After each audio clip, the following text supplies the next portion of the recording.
कीर्तन करते हुए भगवान की यात्रा कर रहे हैं। मेघश्यामं महाबाहुं स्थिरसत्त्वं दृढ़ं व्रतं कदा द्रक्ष्यामहे रामं जगतः शोकनाशनम। महाबाहु, दीर्घबाहु, श्याम सुंदर राम जी का दर्शन कब होगा? दृष्ट एव हि न शोक मपनेष्यति राघवः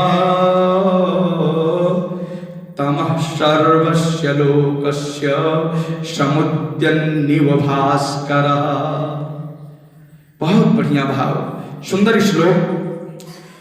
वो दृढ़व्रत महाबाहु मेघश्याम स्थिर प्रज्ञ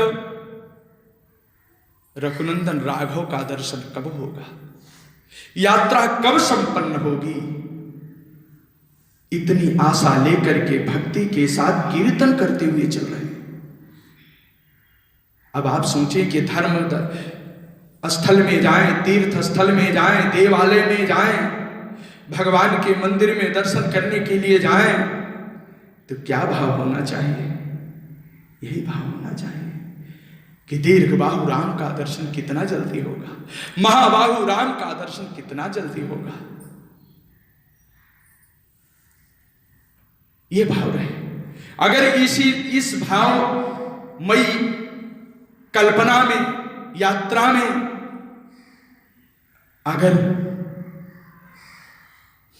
दैव संयोग अच्छा नहीं है, आप मंदिर में राघव का दर्शन न कर पाए और बीच में ही, मार्ग में ही आपका शरीर शांत हो जाए, तो राम दर्शन का पुण्य आपको प्राप्त हो जाएगा। ये चीज है, क्योंकि मनसा पुण्य आप कर चुके हैं। तो देवालय में हमको किसी के दोष देखने के लिए नहीं जाना चाहिए, कहीं मंदिर में, आश्रम में हम दोष देखने के लिए नहीं है। वहां तो हमको जाना चाहिए, महात्मा होंगे, गुरु होंगे, दंडी सन्यासी होंगे, भगवान होंगे, इनका दर्शन होगा, सबका चरण स्पर्श होगा। ये भाव लेकर के भगवान के पास जाना चाहिए। मेघश्यामं महाबाहुं स्थिर सत्त्वं दृढ़ व्रतम् कदा द्रक्ष्यामहे रामं जगतः शोकनाशनम। मंगलमय यात्रा का नियम दे रहे हैं। यात्रा का आप भगवान के पास जाएं, कैसे जाएं, क्या भाव लेकर के जाएं? बहुत से लोग महाराज गुरु के पास जाते हैं, कहते हैं गुरु जी हमको ये कमी है, वो कमी है। हमारे गुरुदेव के पास भी आते हैं, सबके पास तो देखते हैं, तो बाद में सब चले जाते हैं तो गुरुदेव कहते हैं देखो 6 महीने बाद आ रहे हैं, साल भर बाद, तो इनको अपने तकलीफ सुनाने की फुर्सत नहीं, हमारी कहाँ से सुनेंगे ये हमारी कहाँ से सुनेंगे। तो गुरुदेव मिले तो संसार की वस्तु मत मांगना, गुरुदेव भगवान से तो परमार्थ मांगना चाहिए, राम को मांगना चाहिए। और जब तक गुरु की कृपा नहीं, तब तक राघव मिलते नहीं है। शबरी को राघव मिले, गुरु की कृपा से मिले। जटायु को राम मिले तो गुरु की कृपा से मिले। संपाति को राम भक्तों का दर्शन हुआ तो गुरु कृपा से हुआ। और आपको बताऊं, सुग्रीव के यदि मित्र राम बने तो भी आचार्य कृपा से हुआ, हनुमान जी की कृपा से। कहने का भाव है, यहां भक्त कह रहे हैं हमारा अगर शरीर शांत हो जाएगा, बहुत से वृद्ध भी जा रहे हैं, बच्चे भी जा रहे हैं, अगर शरीर शांत हो जाएगा, हो सकता है मैं राम का दर्शन न कर पाऊं, तो मेरा पार्थिव शरीर ही भगवान के पास ले चलना। दृष्ट एव हि न शोक, यहां न शब्द बहुवचनांत है, बहुतों के लिए न अस्माकम। यदि मैं भगवान को न देख पाऊं, यदि भगवान की ही दृष्टि मेरे ऊपर पड़ जाएगी, तो भी मेरा कल्याण हो जाएगा। अपार भीड़ है,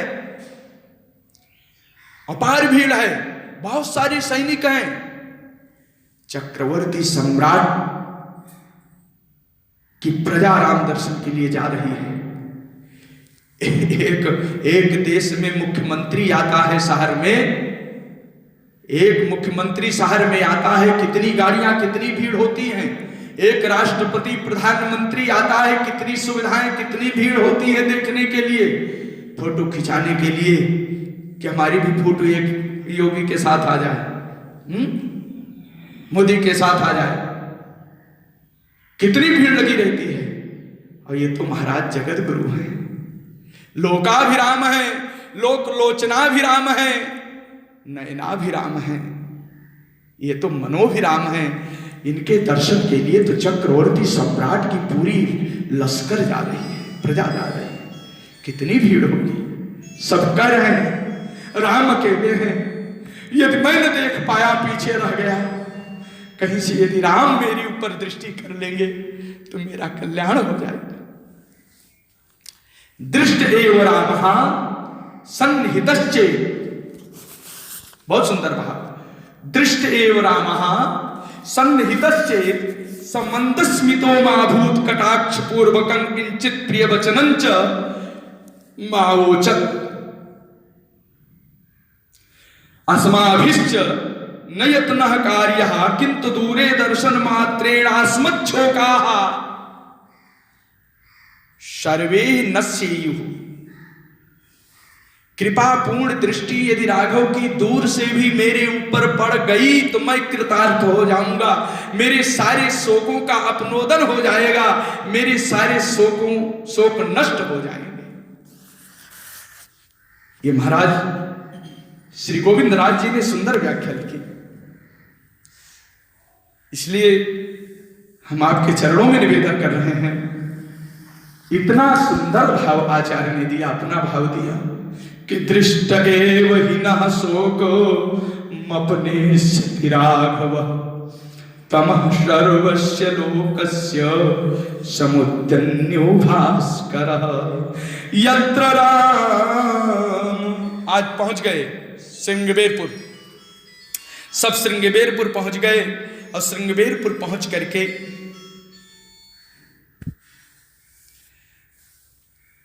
सीताराम, वहां पर एक राम के भक्त रहते हैं श्रृंगबेरपुर में, राम सखा।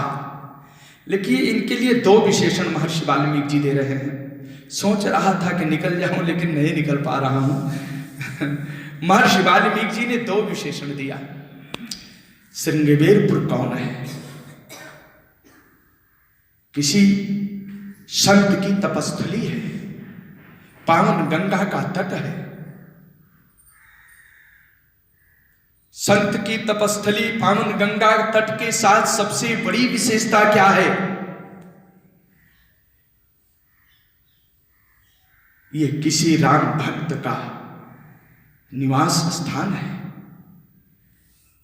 पुनश्च इदम श्रृंगबेरपुर कीदृशम, किसी राम भक्त का आराध्य स्थल है।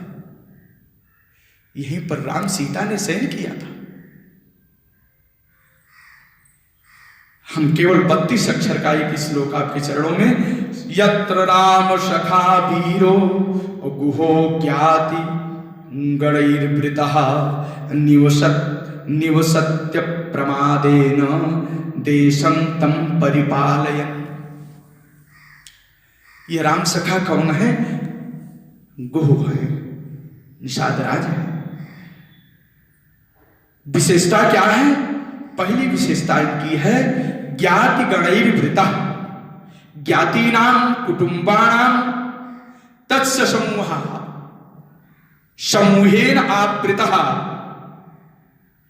उन अपने पारिवारिक समूहों से, सदस्यों से सर्वथा सर्वकालम आवृत रहते हैं, घिरे रहते हैं।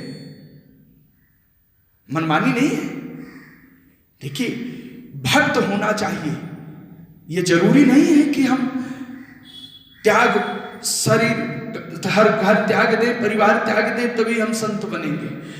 आप भक्त बनो, भगवान का भजन करो, गृहस्थ रह करके भजन करो। कोई जरूरी नहीं है जंगल में ही भजन होगा, कोई जरूरी नहीं है कि सन्यासी त्यागी महात्मा को ही राम मिलते हैं, सदगृहस्थ को भगवान मिलते हैं। आप देखिए राम सखा की विशेषता देखिए, यत्र यत्र माने जहां, श्रृंगवेरपुर में राम सखा वीर, जहां राम सखा वीर गुर रहते हैं, कैसे रहते हैं? ज्ञाति गणैर्वृतः, ज्ञाति नाम कुटुंबानाम गणैः सदस्यैः आवृतः, अपने परिवारों से नाती पोता बेटी बेटा सबसे आवृत है, गृहस्थ है। लेकिन कौन है? राम सखा है, राम भक्त है। तीसरी चीज क्या है कि निवसत्य प्रमादेन, निवसत रहते हैं, लेकिन कैसे? अप्रमादेन, जीवन में प्रमाद नहीं है, असावधान नहीं है, सावधान है, सजग है, भजन में सावधान है, कर्म में सावधान है, धर्म पालन में सावधान है, परिवार पालन में सावधान है, संतों की सेवा में सावधान है, अपने आप को निमित्त मात्र मान करके राम भजन करते हुए सावधानी पूर्वक जीवन यापन करते हैं। यत्र राम सखा वीरो गुहो ज्ञाति गणैर्वृतः, निवसत्य प्रमादेन देशंतं परिपालयन्। श्रृंगवेरपुर देश की भूमि की रक्षा सुरक्षा करते हैं, प्रजा की रक्षा सुरक्षा करते हैं। बहुत बड़ा परिचय दिया। आज भरत जी महाराज जब श्रृंगवेरपुर पहुंच रहे थे, निषाद राज ने देखा, अपने सेवकों को बुला करके कहा, ये कौन सी सेना है, कहां से आ रही है? उत्तर दिशा से हो न हो, ये पताका तो देखने में लग रहा है कि सूर्यकुल की पताका है, ये चक्रवर्ती सम्राट दशरथ की पताका है, जिस पताका का नेतृत्व महाराज भरत कर रहे हैं। सब कोई सजग हो जाओ। 500 बड़ी बड़ी नावें मंगाई और एक एक नाव पर 100 सैनिक तैयार किया। 5000 सेनाएं तैयार की, अस्त्र शस्त्र से सुसज्जित। ये देखिए राम भक्त की महिमा। इसी श्रृंगवेरपुर धाम में 500 नाई किनारे लगा दिया और कहा, हमारे जीते जी ये गंगा पार नहीं करेंगे, जब तक मैं इनका परीक्षण नहीं करूंगा तब तक गंगा पार नहीं करने दूंगा। नावाम शतानाम पंचानाम, नावाम शतानाम पंचानाम कैवर्तानाम शतम शतम। सत माने 100, 5 माने 5, 100 गुणे 5 बराबर 500। और प्रत्येक नाव में कितने हैं? कहा शतम शतम, 100 है। इतने वीर हैं। अनावाम शतानाम पंचानाम कैवर्तानाम शतम शतम, सन्नद्धानाम तथा यूनाम तिष्ठन्तुत्यभ्यचोदयत। सबको प्रेरित कर दिया, कहा तुम सब लोग सन्नद्ध हो जाओ। यदि भरत का भाव पवित्र है तब तो हम उनके भक्त हैं, यदि भाव पवित्र नहीं है तब हम भरत को जाने नहीं देंगे। हो संजोइल रोक उठाटा। गोस्वामी जी के भाव बड़े सुंदर हैं। हो सजोइल रोग उठाता और ठाटौ सकल मरई गई ठाटा। हमारी सामर्थ्य तो नहीं है कि हम भरत से युद्ध कर सकें। युद्ध में परिणाम तो हमारी मृत्यु सुनिश्चित है, लेकिन अपने जीते जी तो हम नहीं जाने देंगे। ऊर्जिता खलु ते कामः कृतो मम गुरो सखे यो मे तुमीदृशीं सेना मभ्यर्चयितुमिच्छसि। सबको सजग कर दिया और स्वयं निषाद राज जी भरत के पास पहुंच गए।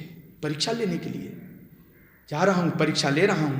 परीक्षा लेने के लिए गए, हाथ जोड़ करके खड़े हो गए। देखा भरत के नेत्रों में आंसू। पहचान गए, निषाद राज पहचान गए, अवश्य राम भक्त है। भाव देख करके पहचान गए, अश्रुधारा देख करके पहचान गए।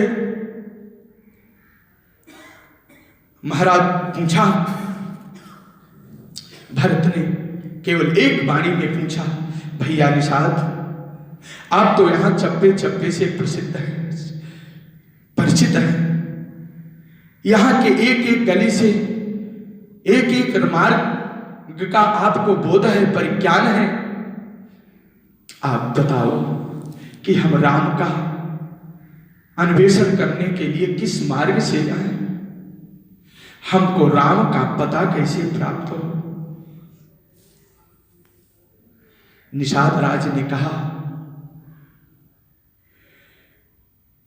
हे चक्रवर्ती सम्राट के पुत्र महाराज भरत, हे रकुल के दीपक, हे राम भक्त, हे कैकेयी नंदन, हमारा मन आपके प्रति पवित्र नहीं है। हमारा मन संदेह में घिरा हुआ है।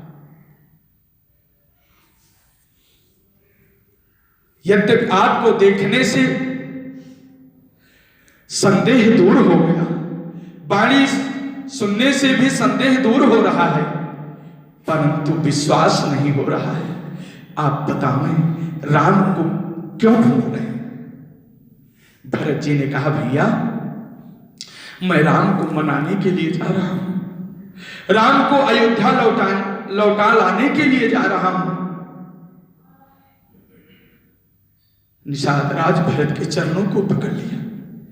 हे महामानव, हे राम भक्त भरत, हे अयोध्या के राजकुमार भरत, आप हमको क्षमा कर देना। हम तो आपके साथ युद्ध करने की तैयारी बना चुके थे। हम मर जाने के लिए, मिटने के लिए तैयार हो चुके थे कि हम जिंदे जी भरत को गंगा पार नहीं उतरने देंगे। आज आप हमारी इस भूल को क्षमा करना। मां भूत सकालो यत् कष्टं नमाम संकितुमर्हसि राघव सही में भ्राता ज्येष्ठः पितृसमो मतः। और जब आज आपके मुखारविंद से सुना कि पिता के समान मेरे बड़े भाई राम है, पितृस्थानापन्न है, तो हे भरत, आपके समान इस संसार में कोई नहीं है।